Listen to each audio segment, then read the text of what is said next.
안녕하세요. 말씀을 품고 말씀을 살아내는 바이블 118 112번째 날, 오늘은 레위기 20장입니다. 레위기 18장에서는 하나님의 백성으로서 하지 말아야 할 일, 특히 성적인 죄악들에 대해 경고했다면, 어제 19장에서는 해야 할 일, 일상의 모든 영역에서 이제 뭔가 다른 하나님 백성다운 삶을 실천해야 한다고 말씀하셨는데요. 오늘 20장은 그렇게 하지 말아야 할 일과 해야 할 일에 대해 들은 이스라엘 백성들에게 이 거룩의 명령이 얼마나 진지하고 엄중한지, 하나님의 명령을 어겼을 경우에 따르는 구체적인 형벌들을 통해 말씀해 주십니다. 20장은 크게 세 부분으로 나뉘는데요. 먼저 1절부터 8절까지는 우상숭배나 미신적인 행위 같은 종교적인 죄에 대한 처벌입니다. 그 당시 이방 암몬 족속이 섬기는 몰렉이라는 신이 있었거든요. 그런데 이 신은 자기에게 가장 소중한 것, 특히 자녀를 바치는 걸 최고의 헌신으로 여겼나 봐요. 그래서 그런 사람들에게 강력한 도움과 축복을 주는 신으로 여겨졌습니다. 그런데 이런 끔찍한 일을 이스라엘 백성 중에도 저지르는 사람이 있었다는 거예요. 그러니까 하나님은 이런 일을 하는 사람들은 반드시 돌로 죽여야 하고, 이런 일을 보고도 눈 감아주면 그도 백성 중에서 끊어질 것이라고 경고하시는 겁니다. 또 죽은 자와 접신하거나 무당과 음란한 일을 벌이는 사람도 백성에서 끊어질 것이라고 경고하시는데요. 그 이유는 이들이 하나님의 이름을 욕되게 하고 성소를 더럽혔기 때문이라고 말씀하십니다. 그리고 이어지는 9절부터 21절까지는 성적인 죄를 통해 가족과 사회의 질서를 파괴한 죄에 대한 처벌입니다. 부모를 저주한 자부터 차마 입에 담기에도 민망한 간음과 하나님의 창조 질서에 어긋난 성적인 죄들이 쭉 이어져요. 가족이라는 신성한 울타리를 깨뜨리고 지금 시대의 상식으로도 용납이 안 되는 그런 성적인 죄들에 대해 하나님은 반드시 죽이거나 그렇지 않은 경우에는 저주를 받아 그 죄값을 치르게 될 것이라고 준엄하게 경고합니다.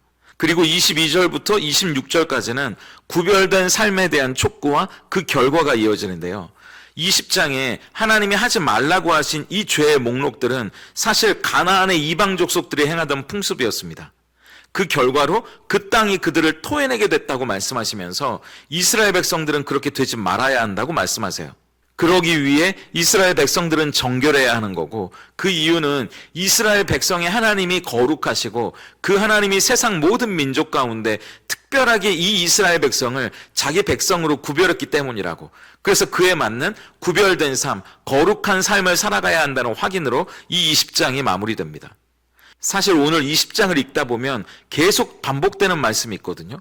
반드시 죽일지니라, 그것을 돌로 치라, 그 백성 중에서 끊어지리라, 이런 무서운 말씀이 10번도 넘게 반복됩니다.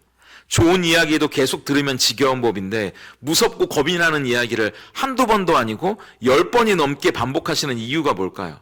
하나님이 무자비하시다거나 뭐 하나 잘못하기라도 하면 분노를 터뜨릴 준비를 하고 계시는 그런 분이기 때문이 아니고요. 오히려 그 반대입니다. 하나님은 이 죄들이 얼마나 파괴적이고 한 사람과 그가 속한 가족, 그리고 이 공동체뿐만 아니라 하나님과의 관계를 얼마나 심각하게 더럽히는지 가르쳐주고 싶으셨던 겁니다. 그렇기 때문에 그 죄의 무게만큼 엄중한 심판을 받게 될 거라고 경고하시는 거죠. 예를 들어 몰렉에게 자녀를 바치는 이 끔찍한 일을 한번 보세요. 2절입니다. 너는 이스라엘 자손에게 또 이르라. 그가 이스라엘 자손이든지 이스라엘에 거류하는 거류민이든지 그의 자식을 몰렉에게 주면 반드시 죽이되 그 지방 사람이 돌로 칠 것이요. 세상에 자녀를 불 속에 던져놓고 자기는 도대체 무슨 복을 받겠다는 건가요? 저도 부모지만 그 어떤 세상의 부귀 영화를 가져다 준다고 해도 사랑하는 내 아들과 내 딸과 비교할 수 있겠습니까? 이건 사회적인 통념상으로도 도저히 용인될 수 없던 행위일 뿐만 아니라 하나님의 성소를 더럽히고 그 이름을 욕되게 하는 정면 도전이라고 말씀하시면서 이런 자들을 기다리는 건 결국 죽음뿐이라고 말씀하세요. 그리고 10절 이하에 나오는, 굳이 제가 말씀을 읽고 싶지도 않은 온갖 음란한 성적인 죄들도 마찬가지입니다. 하나님은 이미 18장에서 해서는 안 되는 일들로 이런 성적인 죄들을 가르쳐 주셨잖아요. 이런 죄들은 가정을 파괴하고 공동체의 근간을 무너뜨릴 뿐만 아니라 이 세상에 남자와 여자를 창조하시고 아름다운 가정을 이루어 생육하고 번성하는 축복을 주신 하나님의 창조 질서를 정면으로 위배하는 가증스러운 일들이었습니다.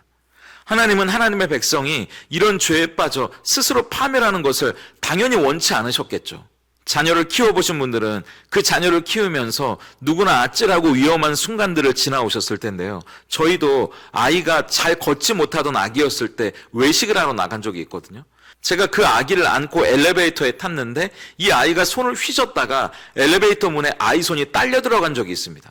너무 순식간에 벌어진 일이라 저는 뭘 어쩌지 못하고 있는데 저희 아내가 어디서 그런 초인적인 힘이 났는지 엘리베이터 문을 열고 그 아이 손을 빼내는 거예요. 저는 무슨 600만 불의 사나이를 보는 것 같았는데요. 세상에 어느 부모가 자기 자식이 그런 일이 당하는 걸 가만히 눈 뜨고 보고 있을 수 있겠어요. 그러니까 오늘 하나님께서 반드시 죽일지니라, 그것을 돌로 치라, 그 백성 중에서 끊어지리라, 이런 무서운 말씀을 계속 반복하시는 이유는 하나님의 자녀들이 그 죄로 파멸에 들어서는 걸 볼 수 없다는 강력한 경고면서 사랑의 표현으로 읽어야 하는 거죠. 저는 이 말씀을 보면서 끝을 상상해야 올바른 선택이 가능하다는 생각이 들었습니다. 김동호 목사님이 어디선가 그런 인터뷰를 하신 적이 있는데요. 내용이 정확히 기억나지는 않는데 죄에 대해 이야기하면서 기자가 물어보는 겁니다. 목사님은 어떤 죄의 유혹 앞에 서거나 흔들렸던 적이 있느냐는 질문이요. 그런데 그분이 이렇게 말씀하시는 겁니다. 저도 늘 죄의 유혹 앞에 서고 솔직히 흔들린 적이 왜 없겠어요. 그런데 저는 그럴 때마다 그 죄의 끝을 상상해 봅니다. 지금은 달콤한 유혹 같고 그걸 너무 하고 싶지만 내가 그 죄를 지었을 때 우리 자녀, 우리 가정, 우리 교회가 파괴되고 끔찍한 결과를 불러오는 장면을 일부러 상상해 보는 거죠. 그러면 아찔합니다. 제가 죄를 이길 수 있는 방법은 그것밖에 없더라고요. 그렇게 말씀하시더라고요. 오늘 레위기 20장에서 하나님이 반드시 죽일지니라, 그것을 돌로 치라, 그 백성 중에서 끊어지리라, 이 경고를 계속 반복하시는 이유는 뭡니까?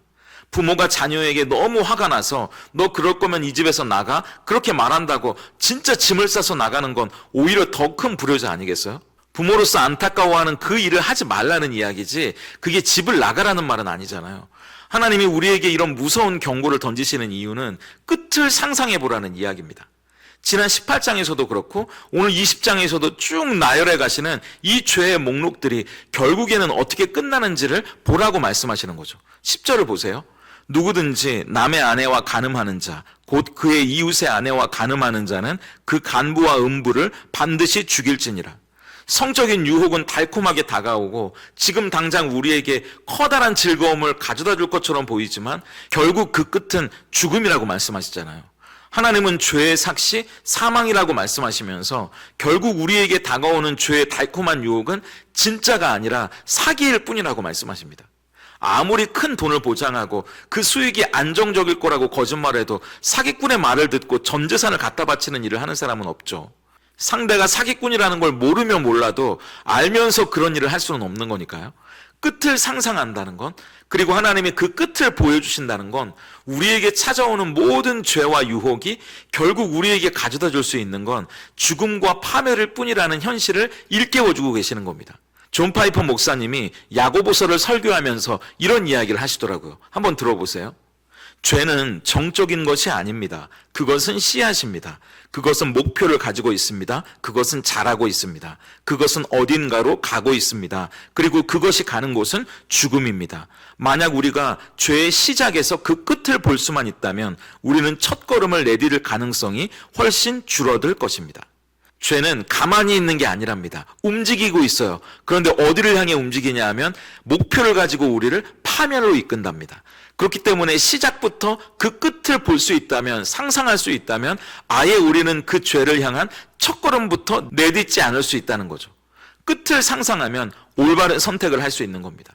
하나님이 넘어가지 말라고 정하신 그 경계를 범했을 때 그 끝이 어떨지 상상해 본다면 그 경계를 넘는 건 달콤한 유혹이 아니라 무섭고 겁나는 일이 되겠죠. 오늘도 그렇게 우리를 죄로 몰아넣는 수많은 유혹과 나와의 싸움에서 하나님이 보여주시는 이 끝을 상상함으로 그쪽으로는 한 발자국도 떼지 않는 저와 여러분이 될 수 있기를 소망합니다. 그런데 오늘 20장에서 끝을 상상한다는 게 꼭 부정적인 끝, 파멸과 저주만을 상상하는 건 아닙니다. 24절을 보세요. 내가 전에 너희에게 이르기를 너희가 그들의 땅을 기업으로 받을 것이라. 내가 그 땅, 곧 젖과 꿀이 흐르는 땅을 너희에게 주어 유업을 삼게 하리라 하였노라. 나는 너희를 만민 중에서 구별한 너희의 하나님 여호와이니라. 여기 보면 하나님이 이스라엘 백성을 세상으로부터 구별해서 특별히 선택했다고 말씀하시잖아요. 그 이유가 뭡니까?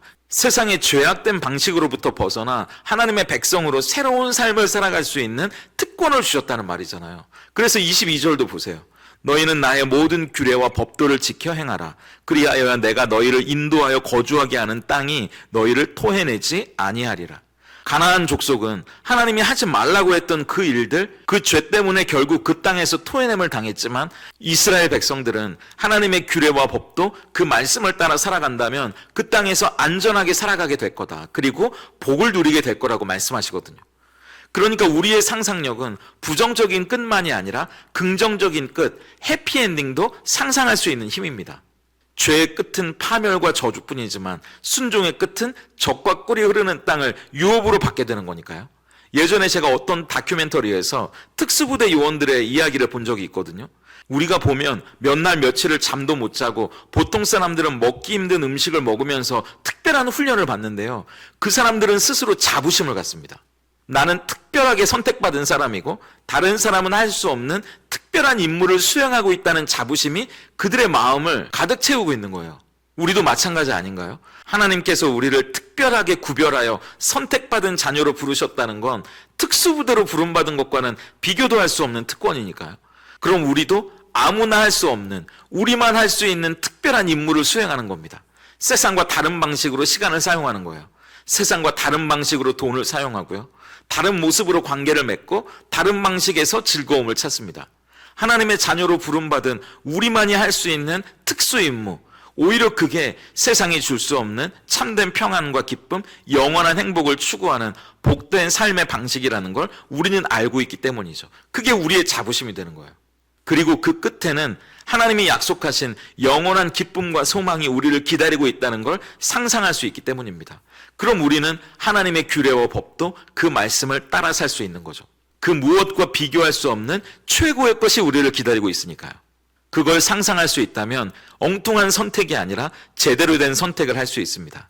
그 상상은 우리를 세상의 악한 풍속과 문화, 그리고 그 죄로부터 멀어지게 만들어줄 거예요. 오늘 우리의 행동과 선택의 결과를 미리 상상하는 것이 우리로 하여금 올바른 선택으로 이끌어주기를 바라고, 저와 여러분 모두가 함께 가야 할 길, 그 거룩의 길 끝에서 해피엔딩으로 만나게 되는 아름다운 결말이 되기를 소망해 봅니다. 오늘 바이블 1289 적용입니다. 첫째, 위험 알람 설정하기예요. 스스로 자주 넘어지거나 유혹을 느끼거나 나쁜 습관의 영역을 한번 떠올려 보세요. 그 모습을 그대로 방치했을 때 1년 후, 5년 후, 그리고 인생의 마지막에 나 자신과 가족, 공동체와 하나님의 관계 가운데 어떤 부정적인 결말이 기다리고 있을지 한번 상상해 보세요. 그리고 그 결말을 핸드폰 메모나 카드에 한번 적어보시는 거예요. 그리고 내가 흔들릴 때마다 의도적으로 그걸 찾아서 읽어보면서 스스로를 다잡을 수 있으면 좋겠습니다. 그리고 둘째, 작은 순종, 큰 기쁨 기억하기예요. 부정적인 강화보다 긍정적인 강화가 우리를 변화시키거든요. 작은 순종을 통해 큰 기쁨을 경험했을 때를 한번 떠올려 보세요. 순종의 길이 결코 손해가 아니었다는 것을 기억하면서 앞으로 우리가 누리게 될 해피엔딩도 한번 상상해 보는 겁니다. 기분 좋은 상상으로 오늘을 인내해 보시고요. 오늘을 이겨내 보시기 바랍니다. 함께 기도하겠습니다. 죄의 결과로부터 우리를 보호하시고 영원한 생명의 길로 인도하시는 하나님 감사합니다. 오늘 우리에게 모든 행동과 선택의 결과를 미리 상상하는 지혜를 주시고 그 지혜로 말미암아 날마다 하나님께서 기뻐하시는 거룩한 길을 선택하며 살아갈 수 있기를 소망합니다. 달콤한 유혹으로 다가와 우리의 눈과 귀를 멀게 하고 결국 파멸로 이끄는 죄의 실체를 바로 보게 하셔서 한 걸음도 그쪽으로 내딛지 않도록 막아주시고 시작부터 단호히 거절할 수 있는 용기를 주시옵소서. 하지만 우리는 죄의 무서운 결말만을 상상하며 두려움에 떠는 자들이 아니라 약속하신 해피엔딩을 바라보며 오늘을 살아가는 하나님의 자녀임도 잊지 않게 하시옵소서. 그러므로 이 땅에서 하나님 나라의 백성으로 살아가는 것이 얼마나 큰 특권이며 영광인지를 깨달아 세상의 가치관과는 다른 방식으로 시간을 사용하고 재물을 사용하며 관계를 맺고 기쁨을 누리는 구별된 삶을 기꺼이 살아내게 하시옵소서. 그 길이 때로는 좁고 외로울지라도 예비된 면류관을 바라보며 믿음의 경주를 달려가도록 힘과 용기를 더하여 주옵소서. 예수님의 이름으로 기도드립니다. 아멘.